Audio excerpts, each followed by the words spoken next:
जय श्री राम दोस्तों, हमारे चैनल मिस वैष्णव पर आपका हार्दिक स्वागत है। नए वर्ष 2024 की शुरुआत हो चुकी है।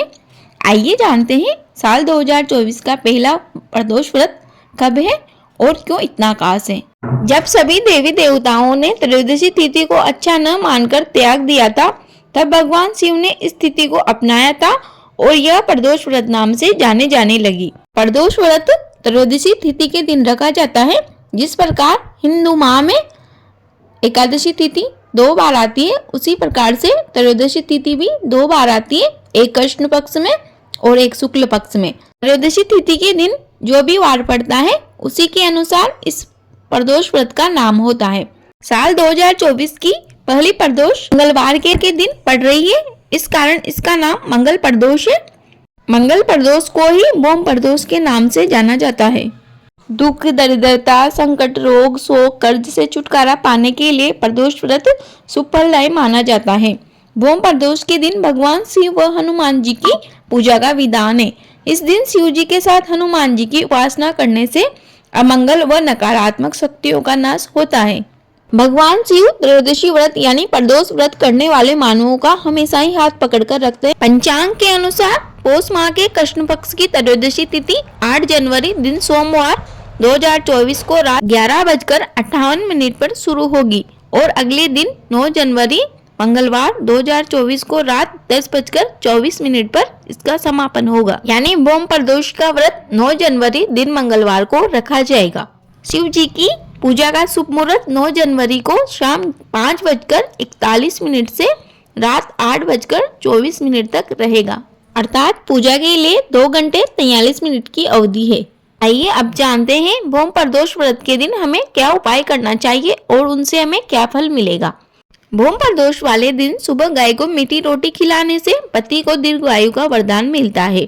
जिन लोगों के विवाह में अड़चने आ रही है, उन्हें इस दिन व्रत रखकर रुद्राभिषेक करवाना चाहिए। इससे शीघ्र शादी के योग बनते हैं।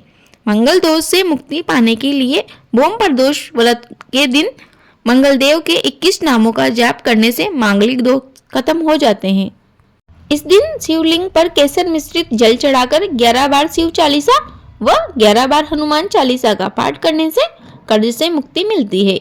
आर्थिक संकट से उबरने के लिए भोम प्रदोष के दिन शिवलिंग पर बेलपत्र व हनुमान जी को बूंदी का प्रसाद चढ़ाए। हनुमान जी को चढ़ाए गए बूंदी के प्रसाद को बंदरों को खिलाए व गरीबों में बांट दे।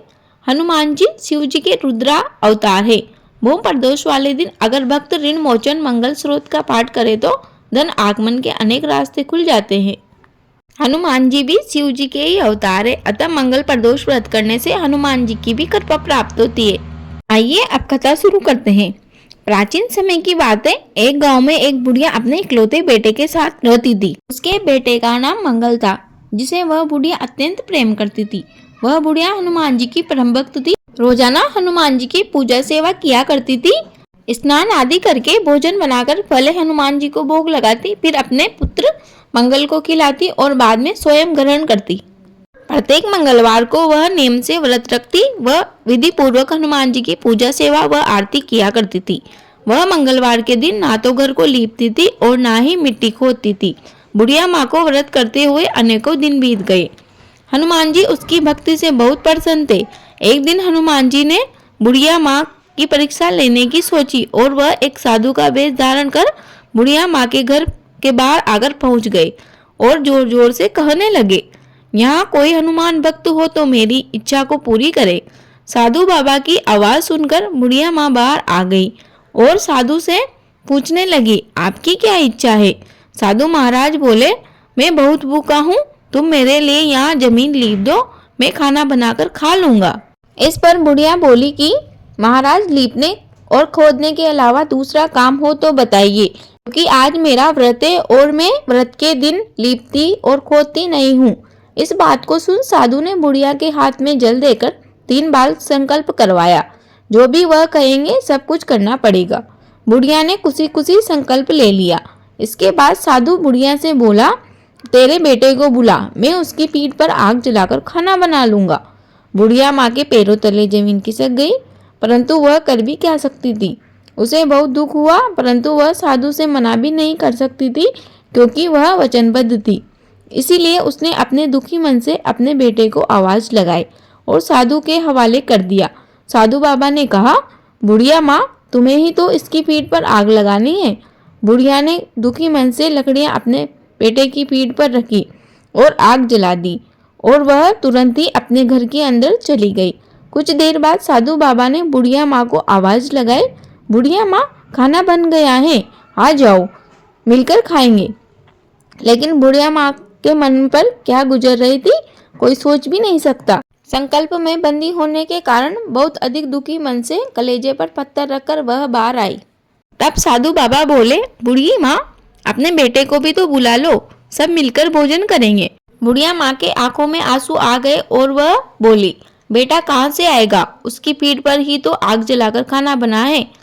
आप ऐसा कहकर मेरे दुखी मन को और अधिक दुखी ना करे।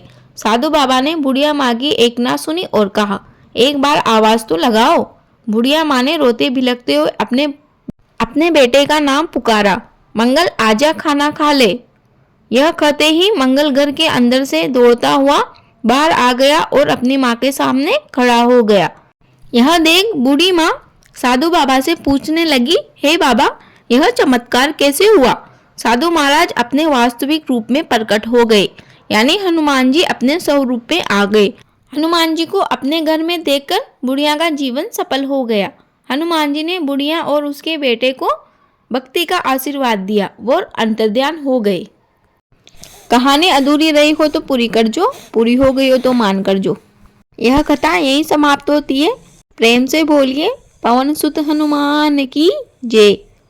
हर हर महादेव। मैं आशा करती हूँ आपको वीडियो अवश्य उपयोगी लगी होगी। प्लीज़ वीडियो को लाइक करें, कमेंट बॉक्स में जय श्री राम अवश्य लिखें। आते दोस्तों, आपसे एक छोटा सा अनुरोध है, यदि आप हमारे चैनल पर नए हो तो प्लीज़ चैनल को एक सब्सक्राइब जरूर करें, जिससे कि आप हमारे YouTube परिवार का सदस्य बन जाओगे। आपका दिन शुभ हो। धन्यवाद।